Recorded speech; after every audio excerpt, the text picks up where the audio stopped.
After many years, Shalewa ruled beside the king as his favorite wife and the queen of all the queens.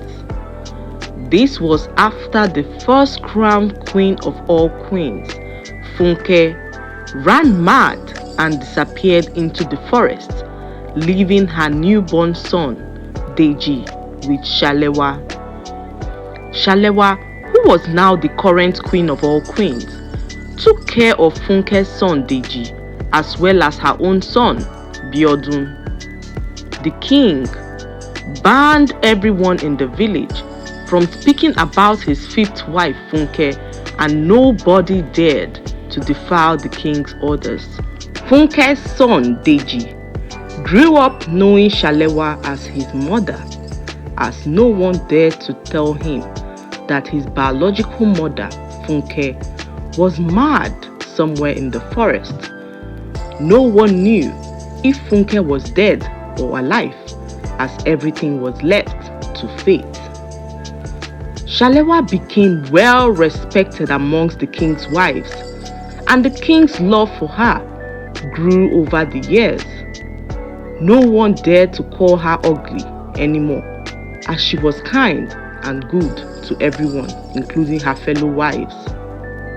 One day, this was 16 years later, Deji had a dream where a strange woman was beckoning at him, calling him her son, whilst he was walking beside Shalewa. Deji woke up and this dream disturbed him greatly, but he kept it to himself. Not long after, the king became terribly ill and talks of a successor began to prop up. The elders began to hold meetings with the king to ascertain who would take over the throne from him. Deji and Shalewa's son Biodun grew up as brothers and were very close. They always had each other's backs and their bond was strong.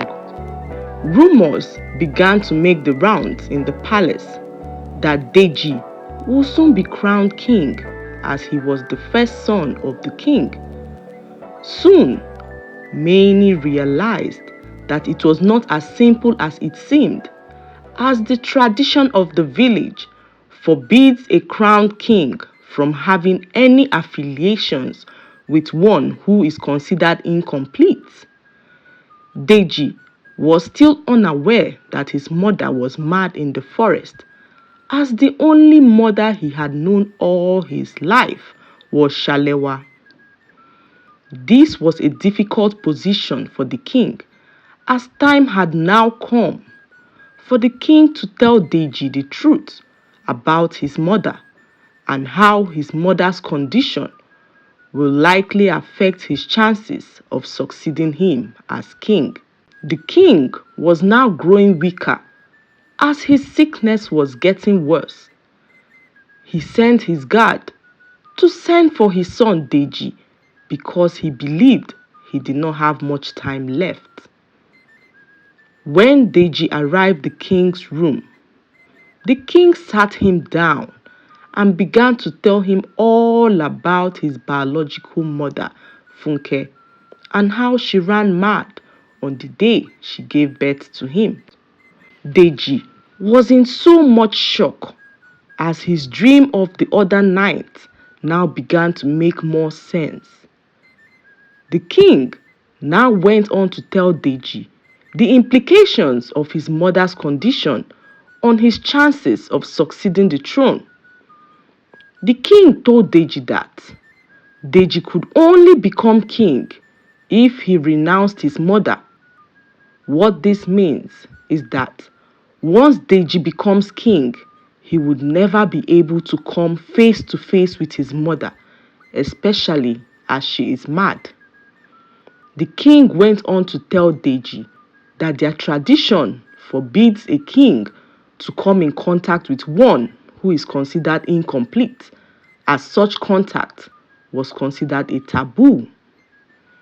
The king then gave Deji the option to choose between his mother and being the next king. Deji, without hesitation, chose his mother and notified the king of his decision to go into the forest the next day in search of his mother.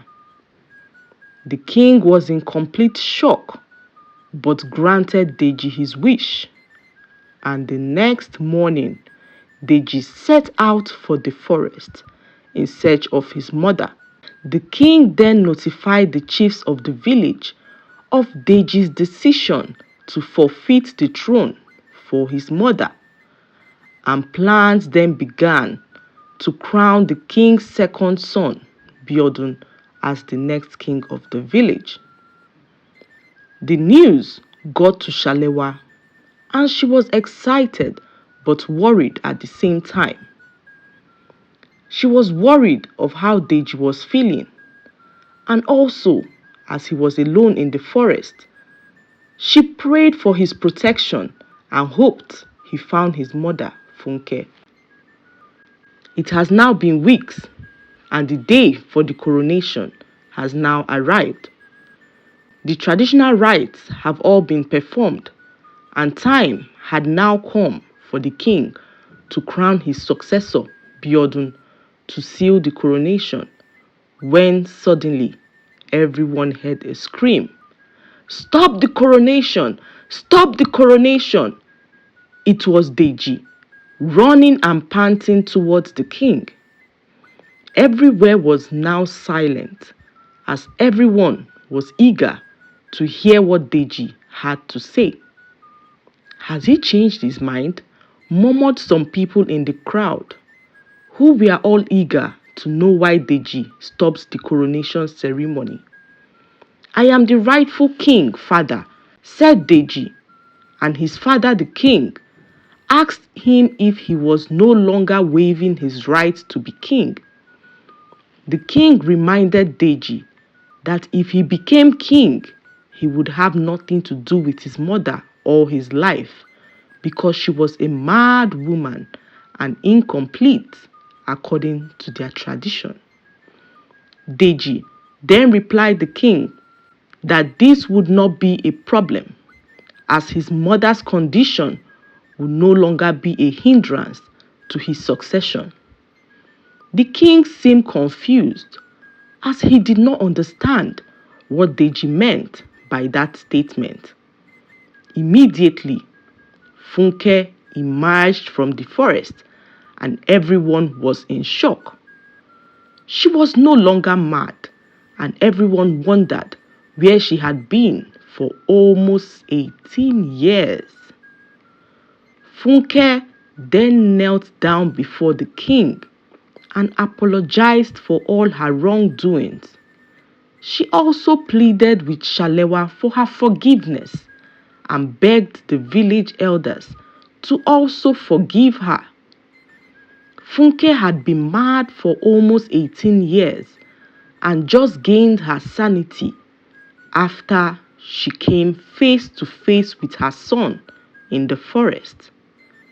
Everyone was touched by Funke's sincere apology, and the king went on to declare that Deji be made king, as there was nothing stopping him from taking his place as the rightful successor and king. Deji was then crowned king, and this change of events did not affect his relationship with his brother Biodun, as they became even closer. Shalewa and Funke also became friends, as Funke was extremely grateful